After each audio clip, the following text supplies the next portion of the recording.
Може ли китайски автомобил да си конкурира с европейските брандове? Сега ще разберем. Представяме ви Geely Starray, оборудван с 2-литров бензинов двигател с задвижване 4x4.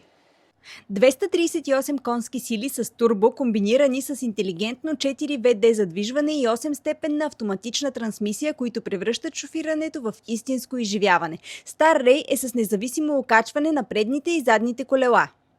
Външният облик се откроява с двуцветна каросерия и Black Edition пакет, допълнени от LED фарове с автоматично превключване между къси и дълги светлини. Starray е висококачествен SUV, оборудван с пълен пакет съвременни асистенти, носещи сигурност и спокойствие при всяка ситуация.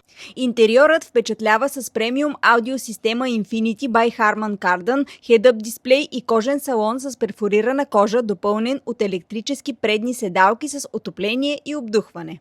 Цифровото изживяване е завършено с 10,2-инчов дисплей за водача и 13,2 HD сензорен екран, а панорамният покрив добавя усещане за простор и свобода.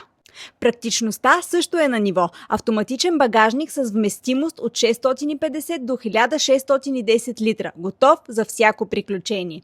Geely Starray. От Стефанов, ами от кой друг?